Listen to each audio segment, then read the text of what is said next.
आज कौन सा होमवर्क देना है? कोई आज भी कोई कार का नेम लिखना। कार का ही नेम दे दूं? छोटे छोटे नेम दे दूं? 2 की 3 है। 3 लेटर्स के? हाँ। ठीक है, तो मैं 3 लेटर्स के नेम दे देता हूँ। पहला है किया, ठीक है। दूसरा है BMW, BMW। और एक है थार, ये 3 लेटर्स नहीं है, ये 4 लेटर्स है, थार, ठीक। और चौथा नाम क्या दे दूं? चौथा लिख देता हूँ कार, ठीक है, 3 लेटर्स का, ठीक। तो ये आपको कंप्लीट करना है, कर लोगे ना? ये 4 लेटर्स का क्यों है? सिर्फ एक, बाकी 3 तो 3 लेटर्स के हैं, बाकी सिर्फ एक 4 लेटर्स का है। कर लोगे ना? रुको, पहले लाइन तो ड्रॉ कर दूं। कर दूं? हाँ। ये देखो लाइन ड्रॉ हो गई है ना? हाँ, हो गया। आपको पापा की स्पेलिंग पता है? देखो ऐसे फेस बनाते हो, अच्छा लगता है। पापा, हाँ जी। पापा का नेम क्या है आपको पता है? पापा की स्पेलिंग आपको पता है? नहीं पता होगी ना? हाँ, सबको बता दो, सब जान जाएंगे ना पापा की स्पेलिंग क्या है। किसी को भी पता नहीं है, जल्दी से बता दो। पापा की स्पेलिंग है PAPA। कैमरे में आके बताओ ना। PAPA। PA क्या हो गया? पापा। अरे वाह, देखा, सब लोग सीख गए ना। पापा की स्पेलिंग क्या होती है? PAPAPE। अरे कितने PA इतनी बार मत पिलाओ पापा को। PAPA। Very good. Hey guys, good morning, welcome back to the vlog. और तुमको ये रूम दिख रहा होगा कितना ज्यादा बिखरा हुआ है, ये सारा सामान बिखरा हुआ है। एक्चुअली जो ये जो सीलन वाली प्रॉब्लम मैंने तुम लोगों को बताई थी, यहाँ पे सीलन कितना ज्यादा बढ़ गया, इस वजह से हमने ये वाला कबर्ड खोल दिया है और इसमें से सारा सामान हमने, मतलब आधे ज्यादा जो दीवार के पास का जो सारा सामान था वो हमने निकाल दिया है, ताकि थोड़ी सी हवा लग जाए। जब थोड़ी हवा लग जाएगी तो फिर हम सारा सामान इसमें, क्योंकि सीलन बहुत ज्यादा हो गया है और जिसकी वजह से जब तक हवा नहीं लगेगी, थोड़ा सा सूखेगा नहीं दीवार, तब तक ये चीज ठीक नहीं होगी। तो सीलन की वजह से चीजें खराब ना हो, इसलिए हमने बाहर कर दी है और धूप में थोड़ा सुखा भी दिया है। 1-2 दिन से थोड़ा थोड़ा धूप निकल रहा है तो हमने सुखा दिया है। तो आज हम रूम को भी थोड़ा समेट देंगे। और अगर मैं ट्रेडिंग की बात करूं तो यहाँ पे तुम देखोगे, ये है निफ्टी का 15 मिनट का चार्ट और मार्केट बहुत ही ज्यादा घिस घिस के चल रहा है, मतलब बिल्कुल भी मजेदार मार्केट नहीं है। अगर तुम विक्स की स्थिति देखोगे तो विक्स अभी 10 के आसपास है। और अगर मैं रेंज की बात करूं, मार्केट का रेंज, तो चलो रेंज पता कर लेते मार्केट। तो अगर मैं प्राइस रेंज देखूं निफ्टी का आज का, मतलब कल और आज का प्राइस रेंज देखूं, तो यहाँ से तुम देखोगे मार्केट 100 पॉइंट के अंदर ही, ठीक है, ऊपर से नीचे तक मैंने कर दिया है, 122 पॉइंट के अंदर ही मार्केट घूम रहा है। तो निफ्टी की ये स्थिति है। और ये स्थिति इस वजह से है क्योंकि तुम देखोगे यहाँ पे विक्स कितना कमजोर है। विक्स है तुम्हारा 10 के आसपास, 10 साढ़े 10 के आसपास विक्स है। अगर मैं अभी की बात करूँ तो विक्स बहुत कमजोर है। इसकी वजह से मार्केट में भी मतलब वॉलेटिलिटी बिल्कुल नहीं है। मार्केट एक ही जगह पर घूम रहा है, ऊपर नीचे। और ऑप्शन बायर के लिए इस तरह का मार्केट बहुत ही बेकार होता है। मैं अगर अपने कल के ट्रेड की बात करूँ तो कल भी मैं कॉस्ट टू कॉस्ट निकला था, ना प्रॉफिट ना लॉस, क्योंकि मार्केट एक ही जगह पे घूम रहा था और मुझे लग रहा था कि अगर यहाँ पे ज्यादा देर तक रुका तो प्रीमियम और ज्यादा डिके हो जाएगा और मेरा लॉस हो जाएगा। तो मैं जल्दी से ट्रेड से बाहर आ गया था और मुझे फिर दोबारा ट्रेड में घुसने का कॉन्फिडेंस नहीं मिल रहा था। अभी 15 मिनट का चार्ट लगा हुआ है। तो अगर मैं निफ्टी की डायरेक्शन की बात करूं तो ये जो ट्रेंड लाइन है, इस ट्रेंड लाइन को निफ्टी अभी तक ब्रेक नहीं किया है, इस ट्रेंड लाइन पे ही है। जब भी इस ट्रेंड लाइन के आसपास आ रहा है तो बार बार मार्केट यहाँ पे सपोर्ट ले रहा है। तुम देखोगे जब भी यहाँ पे इस ट्रेंड लाइन के आसपास आ रहा है, मार्केट यहाँ पे आया, सपोर्ट लिया, उसके बाद फिर मार्केट यहाँ पे आकर सपोर्ट ले लिया,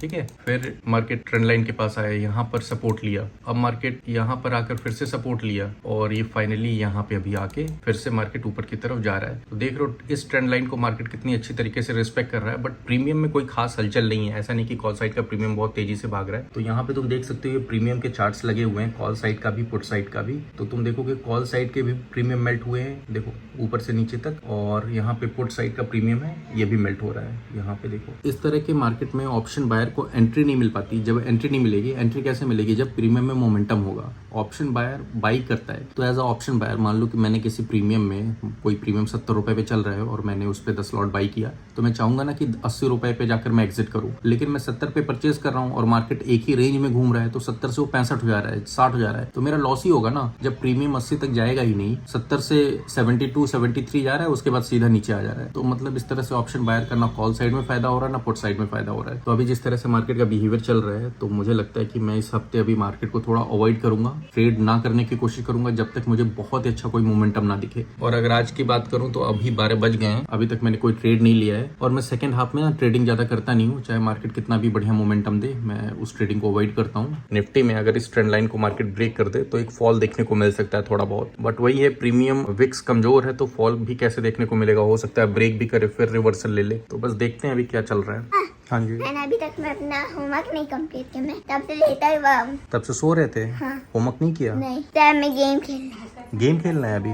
हाँ, टैब में गेम। अच्छा, तो होमवर्क नहीं करोगे और टैब में गेम खेलना है तुमको? कॉपी पीछे तुम्हारी दिख रही है, देखो जरा भाई। ओ भाई, है। अरे भाई, ये किसने कर दिया? ये तो ओजस ने किया है। और आप कौन हो? माय नेम इज ओजस। आपका नाम ओजस है?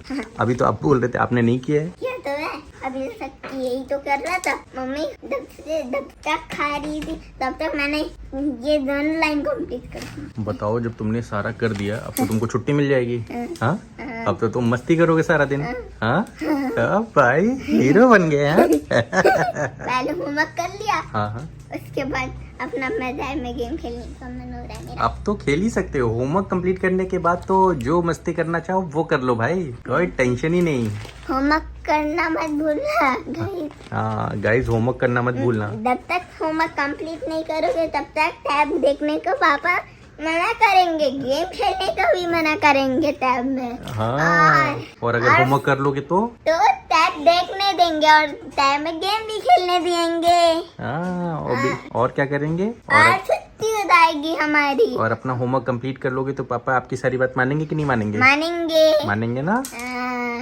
Very good good good good. रखाओ। जब भी मैं ओजू को कुछ लिखने को या कुछ भी होमवर्क दूंगा, चाहे इंग्लिश दूंगा, हिंदी दूंगा, पहले तो अवॉइड करेगा। पापा नहीं, मुझे अभी नहीं करना, पापा मुझे अभी नहीं करना है, थोड़ी देर के लिए छुट्टी दे दो, थोड़ी देर के लिए छुट्टी दे दो। लेकिन फिर जब मैं थोड़ा सा स्ट्रिक्ट हूँगा कि लाओ पहले होमवर्क करो, उसके बाद जो भी खेलना होगा खेलना, तो बड़ी मुश्किल से बेमन से कॉपी लेकर आएगा। फिर मैं दे दूंगा तो उसके बाद जाएगा आराम से बैठ के धीरे धीरे बड़े प्यार से लिख लेगा। और उसके बाद लिखने के बाद फिर आएगा और कहेगा पापा मैंने तो होमवर्क किया नहीं है, मैंने बिल्कुल भी होमवर्क नहीं किया, मुझे छुट्टी दे दो। और मैं कहूंगा नहीं, होमवर्क नहीं किया तो फिर कैसे छुट्टी मिलेगी? फिर धीरे से पीछे से कॉपी निकाल के दिखाता है कि देखो मैंने किया, मेरे साथ डेली प्रैंक करता है। तो अभी मैं नाश्ता करने जा रहा हूँ और आज खाने में मैं क्या खा रहा हूँ, रोटी है, साथ में भिंडी की सब्जी, अरहर की दाल है, ये घी पड़ा हुआ है इसमें, देसी घी है ये, और चटनी, प्याज और खीरे। ठीक है, सिंपल शुद्ध देसी खाना। सुबह सुबह मुझे लगता है कि बस जितना हल्का खाना खाऊं उतना ही मेरे लिए सही है। जा रहा हूँ मार्केट में। जब भी व्लॉग करता हूँ ना कैमरे में, यहाँ पे गाड़ी के अंदर, तो आवाज़ थोड़ी अजीब सी हो जाती है, पता नहीं, समझ में नहीं आता है। अभी मैं मार्केट जा रहा हूँ ओजू के लिए एक बर्थडे गिफ्ट देखने, और वो गिफ्ट मेरी तरफ से नहीं, वो डैडी की तरफ से है, लेकिन डैडी ने बोला है उसको लेने के लिए, लेकिन उसको अभी पहले देखने जाना है, देखना है कि मतलब वो कैसा है। तो पहले वो गिफ्ट देख लूंगा। जो गिफ्ट मैं देखने जा रहा हूँ उसको मैं ऑनलाइन भी मंगा सकता हूँ, बट पहले सामने से देखना चाहता हूँ, देखने में कैसा है, उसके फीचर्स क्या है। अब ज़्यादा रिवील नहीं करूँगा, तो पहले देख कर आता हूँ। अभी आ गया हूँ पेट्रोल पंप पे पेट्रोल डलाने। अब जब पेट्रोल डला लिया तो सोच रहे हैं गाड़ी में हवा भी चेक करवा लूँ। तो जो मेरे टायर में जो मैं हवा भरवाता हूँ वो नाइट्रोजन वाला होता है। इतना जाम लगा हुआ है, देख सकते हो, लोग रॉन्ग साइड से भी चले आ रहे हैं, ये काम गलत करते हैं। व्लॉगिंग करना इसलिए भी डिफिकल्ट होता है कि हम कैमरे के साथ ना बहुत ज़्यादा कंफर्टेबल नहीं रहते हैं। हमको कैमरे के साथ कंफर्टेबल होना कोई किसी को एक दिन में तो आएगा नहीं, उसके लिए प्रैक्टिस करना पड़ता है। जितना आप कैमरे के साथ बात करोगे, जितना आप प्रैक्टिस करोगे, उतना धीरे धीरे आप व्लॉगिंग में भी एक्सपर्ट होते जाओगे। तो व्लॉगिंग अगर आपको करनी है लाइफ में, तो कैमरे के साथ कंफर्टेबल होना चालू कर दो, पब्लिक में स्पेशली। और कंफर्टेबल कैसे होगे? पब्लिक में जब बात करोगे तो तुम्हारा डर धीरे धीरे निकलना चालू हो जाएगा। और तुमको जो पता है ना, जो लोग तुमको घूरते हैं पब्लिक में, जब तुम कैमरा निकाल कर कैमरे को देखकर जब तुम बात करते हो और तुमको 4 लोग घूरते हैं, तो समझ लो अगर उनके हाथ में कैमरा पकड़ा दिया जाए ना, तो वो भी बात नहीं कर पाएंगे। तो लोगों की परवाह किए बगैर, मतलब ऐसा फील करो कि वो सामने देख ही नहीं रहे तुमको। दुनिया तो सोचती रहती है, दुनिया की सोचने की परवाह ज्यादा करने लगेंगे ना तो अपना काम कर ही नहीं पाएंगे। ओवर थिंकिंग नहीं करो, जितना जो मर्जी जितना दिमाग में आ रहा है बोलते जाओ। बाद में एडिटिंग का कंट्रोल तुम्हारे हाथ में है। जो अच्छा नहीं लगेगा जो पार्ट, उसको काट देना, सिंपल है। देख रहे हो किस तरह से चौराहे पे जाम लगा हुआ है, लोगों के पास सब्र ही नहीं है। इधर से जाने वाले ऐसे जा रहे हैं, उधर से आने वाले ऐसे ब्लॉक किए हुए हैं। तो कैसे मामला सही होगा, मतलब कैसे रास्ता बनेगा? जब एक दूसरे को जाने दोगे, एक तरफ वाले को तो जाने देना पड़ेगा ना, दोनों ही एक दूसरे के लिए ढीठ बने हुए हैं, तभी तो जाम लगता है। जब सारी दुनिया बदतमीजी करे तो तुमको शराफत दिखाने की जरूरत नहीं है। मतलब सारी दुनिया बदतमीजी से ट्रैफिक सिग्नल को तोड़ के इधर उधर से अपनी गाड़ी निकाल रही है, और मैं अगर वहाँ पे शराफत दिखाता कि आप निकल जाओ, आप निकल जाओ, मतलब लोग रास्ता ही नहीं दे रहे थे, तो मैंने भी उसी में घुसा दिया और निकल आया मैं। प्यार से लोगों को स्माइल करो कि चलो ठीक है आप निकल जाओ, उसके बाद मैं निकलूंगा। तो उसके पीछे 4 और निकले जा रहे हैं, तो मैंने भी कहा रुको बेटा, मैं अभी बीच में घुस जाता हूँ, देखता हूँ। मैंने भी अपनी गाड़ी घुसा दी, नहीं तो अभी तक आधे घंटे तक उसी जाम में फंसा रहता। दिल्ली में ना, दिल्ली नोएडा में लोगों के पास एकदम पेशेंस नहीं है, जरा सा भी सब्र नहीं रखते। थोड़ा सा उनके अंदर पेशेंस आ जाए ना लोगों के अंदर, तो ये जाम और ये ट्रैफिक लगे ही ना, आराम से एक लेन में गाड़ी आराम से निकल जाए, लेकिन बैल बुद्धि लोगों को कौन समझाए। तो फाइनली मुझे दुकान तो मिल गई है, लेकिन देखता हूँ कहाँ पे है, बड़ा ऊपर सा है। जिस काम के लिए आया था वो काम हो गया है, और वो जो का बर्थडे गिफ्ट भी खरीद लिया है, और गिफ्ट खरीदते खरीदते इतना टाइम हो गया कि 70 रुपए की पार्किंग बन गई। कोई बात नहीं, गिफ्ट ले लिया, अब घर चल रहे हैं। गाइस आज तो कमाल ही हो गया, अभी 12:30 बज रहे हैं, टाइम सामने दिख रहा होगा तुमको यहाँ पे। 12:30 बजे मेरा व्लॉग एडिट हो गया। क्या स्पीड है ना। कल 1-1:30 बज गया था व्लॉग एडिट करते करते, आज 12:30 बजे। मतलब अगर फ्लो में एडिटिंग चालू हो जाए ना, मतलब तुम्हारा भाई कुछ ठान लेना तो काम कुछ मुश्किल है नहीं। तो होता क्या है ना, जब तुम किसी काम को करने के लिए अपने मन में ठान लेते हो ना, तो काम अपने आप रास्ता बनाने लगता है। मतलब तुमको कुछ करने की ज़रूरत ही नहीं पड़ती, ऑटोमेटिक वो काम इजी होने लगता है। बस यही एक सिंपल फिनोमेना है, इसी पे दुनिया चलती है। जब तक आप अपने दिमाग में उस काम को बड़ा समझते हो, उस काम को हवा समझते हो, तब तक वो काम बहुत मुश्किल लगता है। लेकिन जैसे ही उस काम के लिए आप एक एक्शन ले लेते हो, एक बार एक्शन लेने की देर है, एक बार आपने कोई काम जो भी मन में ठाना है, एक बार पहला स्टेप रख दो, दूसरा स्टेप, तीसरा स्टेप, अपने आप धीरे धीरे धीरे क्या होगा, तीसरे स्टेप पे पहुंचोगे, किसी ने पैर खींच लिया तो दूसरे स्टेप पे आ जाओगे। तो क्या हो गया, आप कम से कम 0 से तो नहीं स्टार्ट करना पड़ेगा ना। लेकिन जब तक सोचते रहोगे तब तक तुम 0 पे ही रहोगे। जो भी मन में सोच रहे हो, चाहे वो पढ़ाई से लेकर, जॉब से लेके, या बिजनेस से लेके, या कंटेंट क्रिएशन से लेके, जो भी मन में सोच रहे हो कर डालो, क्योंकि जिंदगी का कोई भरोसा नहीं। जो तुम मन में सोच रहे हो वो सोचते हुए निकल जाओ, तो उससे बेटर है कि उसको कर डालो। जिंदगी में कभी ये मलाल ना रहे कि मतलब मैं ये करना चाहता था, ये कर नहीं पाया। अगर नहीं कर पाया तो किसी और को ब्लेम मत करना, खुद को ही ब्लेम करना, और खुद को ही बंदा ब्लेम करेगा भी। तो बेटर है कि अभी मौका है, जो भी करना चाहते हो कर लो, राह आसान बन जाएगा। तो इसी बात के साथ मैं आज के ब्लॉग को एंड करता हूँ। मिलता हूँ तुमसे नेक्स्ट ब्लॉग में। Bye bye, take care.